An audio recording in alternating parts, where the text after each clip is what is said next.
Hi boys and girls, it's Mrs. Gould again. I know we've had a couple of rainy days and haven't been able to be outside a lot, so I thought you might like a couple of fun things to do today. Some of the same things that we even do in class together. So the first thing I want to do is read to you from some of the books that I was telling you that I read with my girls at home. This one is What If You Had Animal Noses? and on every page they give you an animal, and then they show you what you would look like if you had that animal's nose. So I'm going to read to you about what would happen if you had a hammerhead shark nose. It's kind of hard for me to read it like this, so I'm going to read it so I can see, and then I'll flip it around to you.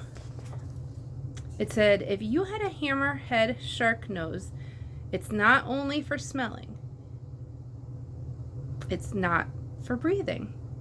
Oh, I'm sorry. It's only for smelling, not breathing. I read that wrong.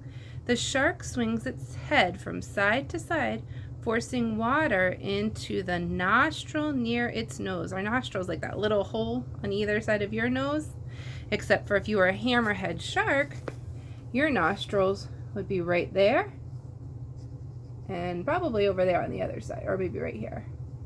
And there are the eyes. So they're going to swing their head from side to side. Because the nostrils are so far apart, they can tell if one scent or one smell is stronger on this side or one smell is stronger on that side. How do you think that that would help them when they're hunting for food? Do you have a guess? It says here that they can tell if the scent or the smell of the fish is over here, then they know to swim over here to go get their dinner. It says a hammerhead shark can smell blood from a wounded fish from as far as a half a mile away. That's a really far distance. So it has a really good sense of smell. It said if you had a hammerhead shark's nose, you would always know the best places to fish. There's a funny illustration. You had the hammerhead shark nose, right? Because you could smell where all the fish are in the pond. You would know right exactly where to go. So those are pretty cool. Maybe some of you may have even seen these kind of sharks. My family and I have seen them at the aquarium. And you can go through a little tunnel in the Camden Aquarium, and the sharks swim all around you. And I've seen a lot of these. These are really cool.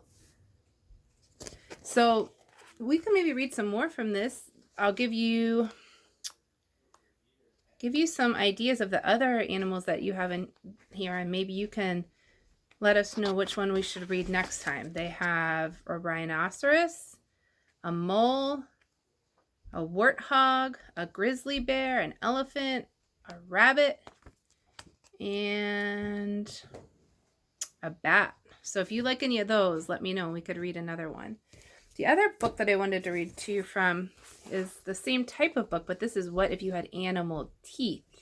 And the one I'm going to read to you today is about a beaver. Okay. These books are nonfiction. We talked about nonfiction and fiction books in our class.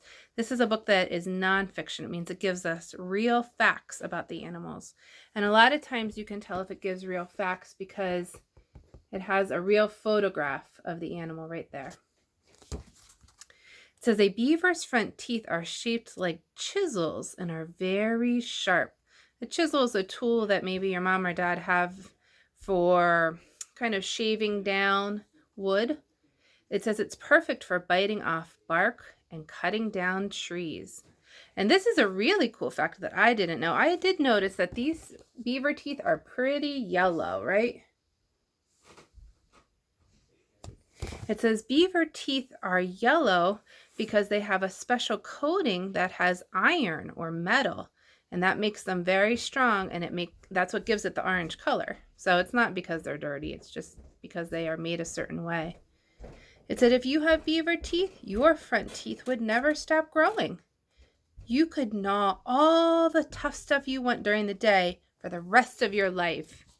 So they keep growing and growing, and as the beaver chews, it kind of wears them down a little bit, like they get filed down, and then they keep growing a little bit more, and then you would bite something and gnaw on something. So that would be kind of cool. There's a picture. So maybe you can let me know which teeth that you would like to hear about next time. I thought these were kind of cool. Crocodile teeth.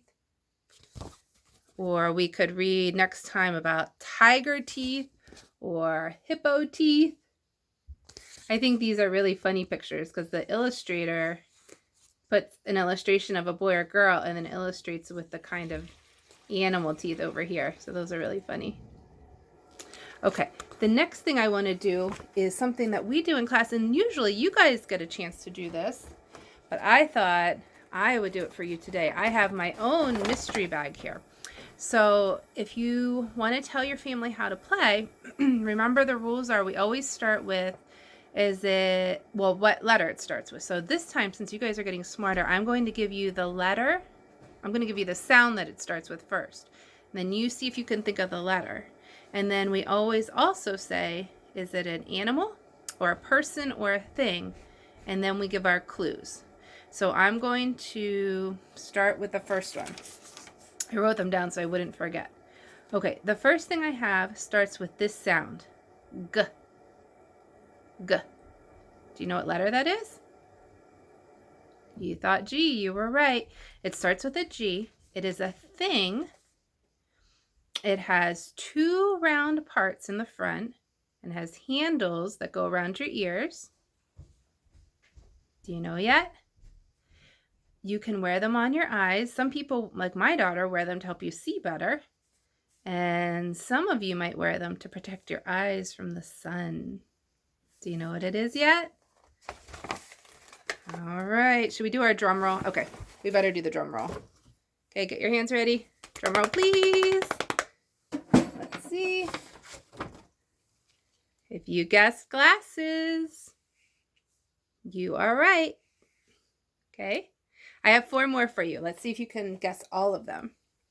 The next thing I have starts with this sound. Oh. Remember to clip our sounds, not la, it's oh.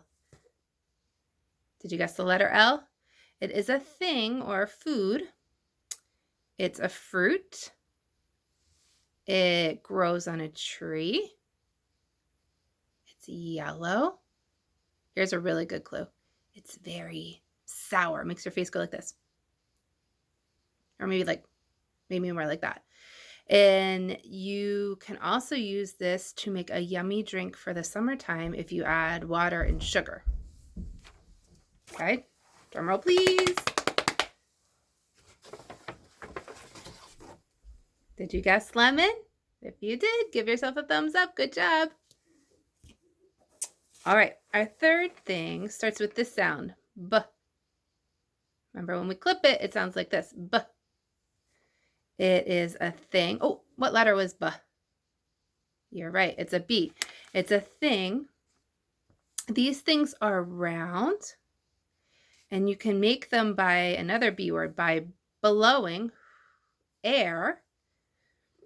You might have a special wand to blow these, like mine are. Or you might see these if you wash your hands really, really well. You should see lots of these on our hands. Drum roll.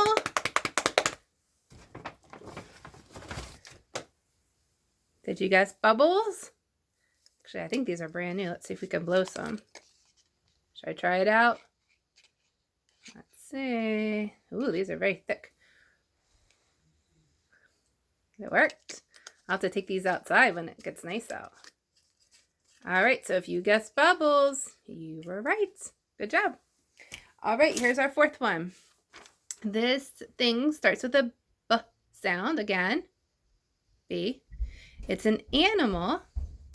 This animal has 2 feet. It has wings. It flies.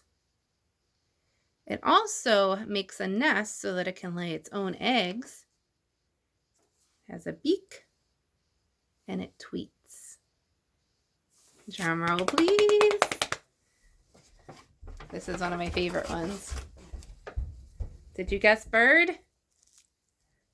Oops, there he is. This is my daughter's little bird that she hangs in her room. Okay, so if you guessed bird, you were right. On to our last one. Okay.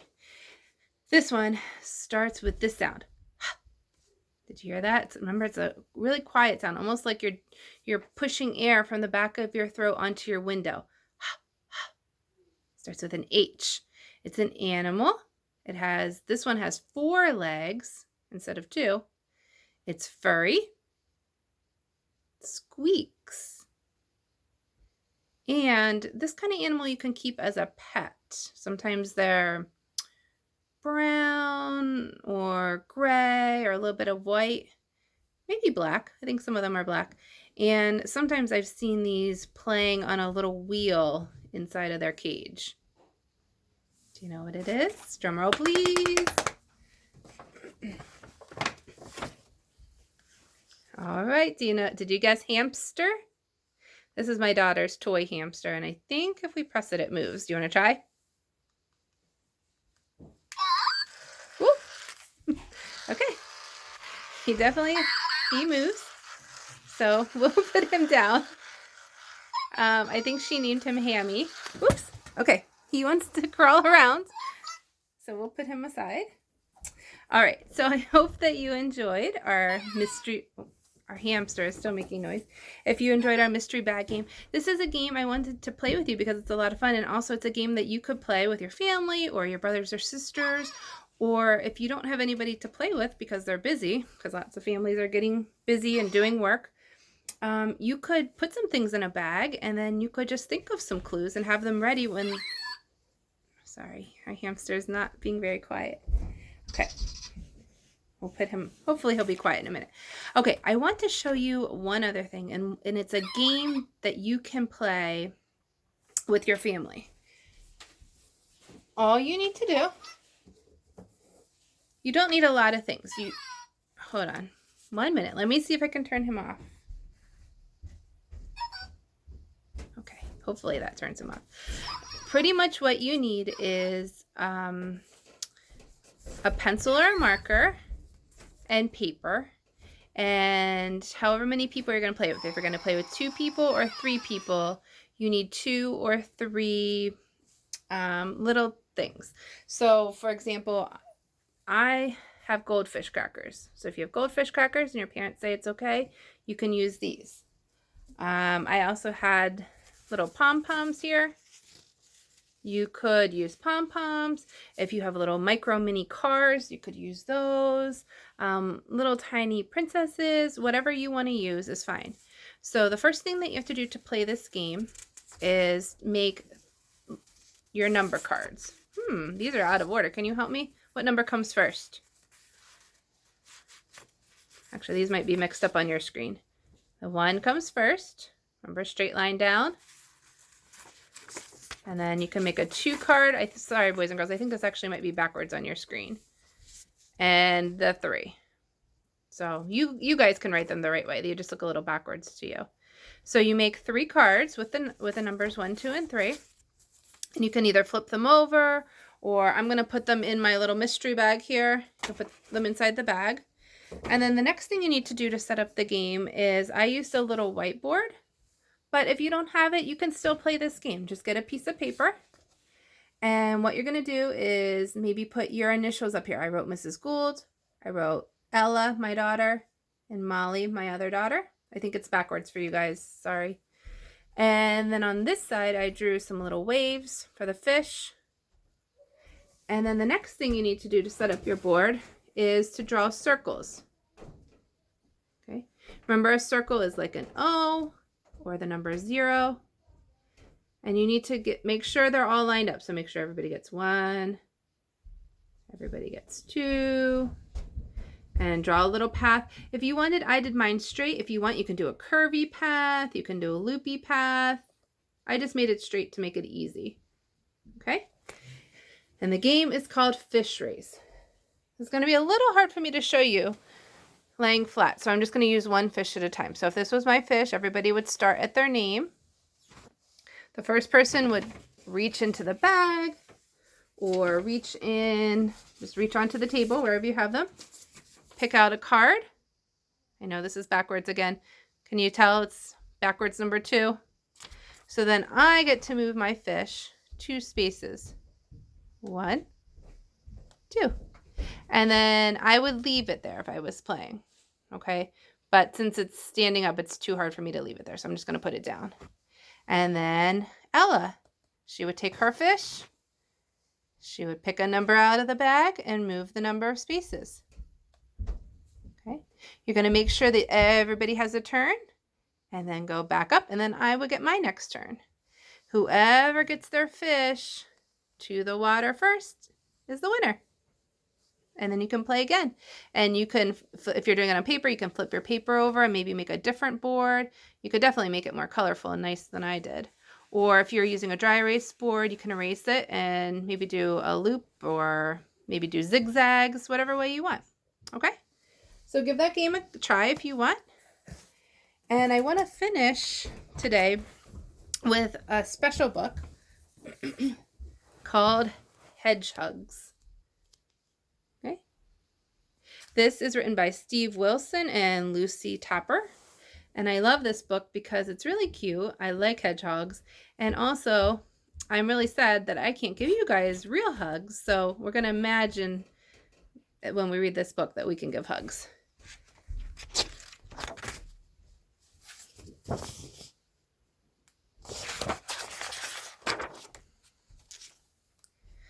I think the same way. I think I'm going to try to read it and then turn it around to you since it's hard for me to do backwards.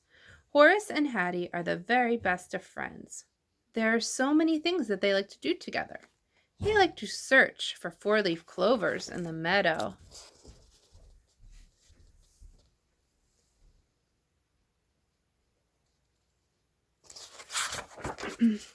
They like to make daisy chains in the shade of the old oak tree.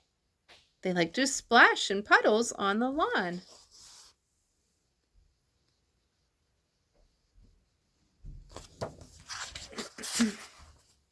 And sometimes they like to have a tea party down by the river. When Horace is busy, Hattie puts on her tutu and dances in the bluebells. And when Hattie is busy, Horace searches for spiders in the woods.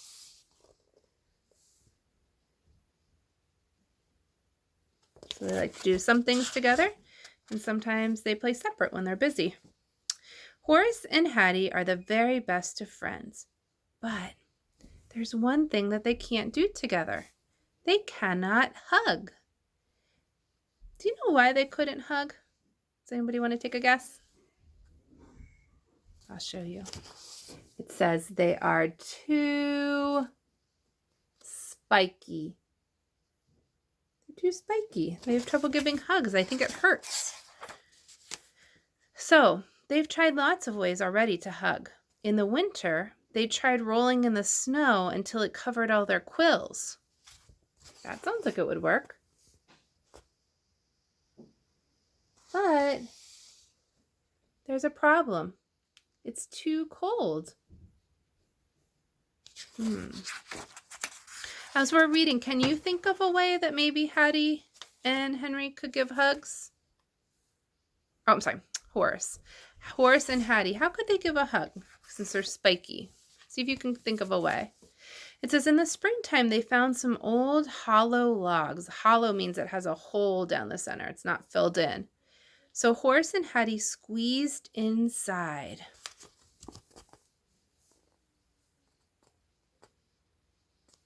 Uh-oh, but here's the problem. It says, but the hug was too bumpy. Every time they're trying something, it's not working out. Okay, now in the summer, they're going to stick strawberries on their spikes.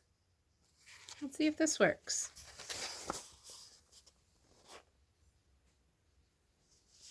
Uh-oh. But the hug was too sticky. And look, I even see some little bugs going around them, some bees. They're probably all sticky and sweet and syrupy. Let's see if they're going to keep trying. In the autumn, they cover their quills in crunchy, crispy leaves. That might work. Let's see. You see their feet sticking out? But the hug was too scratchy for Horace and Hattie. Poor Horace and Hattie. They look cute though, huh? Anybody have a different idea? Then one day they found something interesting. The author doesn't tell us, but let's look at the pictures. What did they find? Did you say laundry? You were right. They found laundry hanging on the laundry line and in the basket. Does anybody have an idea? What could they use this for?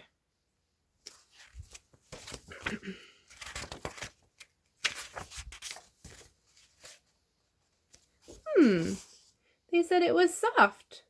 Was it a hat? Horace decided to investigate. That means he wants to find out more. He wiggled and jiggled and nibbled. Oh my gosh, he even took a bite. Then out he popped. Look, he made himself a little spot for his face.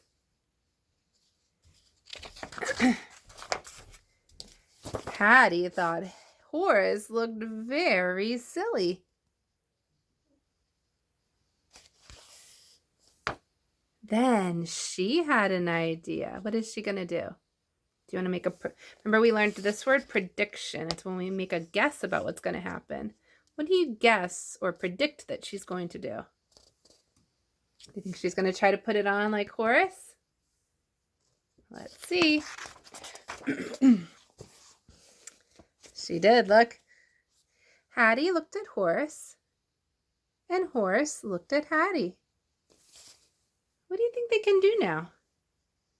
They have a special covering over their quills, over their spikes, and it's soft, and it's not bumpy like the logs. It's not sticky like the strawberries.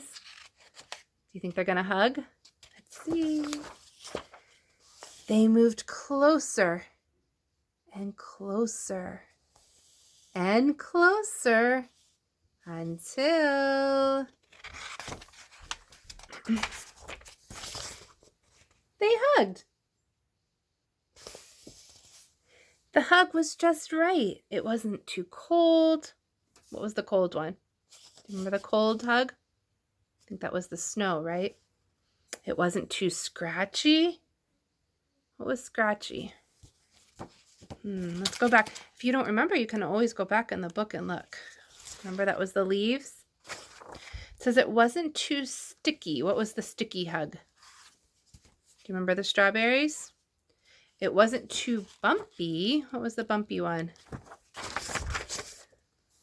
The logs? It was just warm and soft and cuddly and comfy. It was the perfect hedge hug. So instead of hedgehog, it was a hedge hug. It says, so the next time you see someone wearing mismatched socks, or if one of your socks goes missing, you know what that means, that a hedge hug has happened. So do you think that's where all your socks go? Because I know socks go missing in our house, and I'm wondering maybe if some little hedgehogs aren't borrowing one of our socks and using it to give hugs. Maybe that's okay, right? So I think, I'm not sure, I'll have to look this up for you, but I think that there are a couple other hedgehog books too. So I'll look that up for you and let you know. But boys and girls, I just wanted to say that I am sorry again that we can't see each other, but I hope that you are reading books at your house. And I know sometimes it's hard to do something different that we're not used to doing, like maybe being home a lot with our families, or maybe your mom or dad have to do work from home and you have to maybe be a little quieter than normal, or you have to find something to do by yourself for a little while. You can draw pictures. I know some of the my daughters have been drawing rainbow pictures, and we've been delivering them to neighbors. We've been putting them on their porches safely with their mom and dad. We can do that safely together. So I know it's a little hard for you, and I definitely miss you, and I know that we miss seeing our friends, but I know that you're doing the best that you can, and as soon as it's safe to come back to school, I can't wait to see you. So hopefully you liked our activities today, and if you have an idea of something else that we should do together on our video, maybe a different math game or a different letter game, you can let me know. And in the meantime, I'll try to think of something fun that we can do maybe later on this week. Okay? Bye-bye.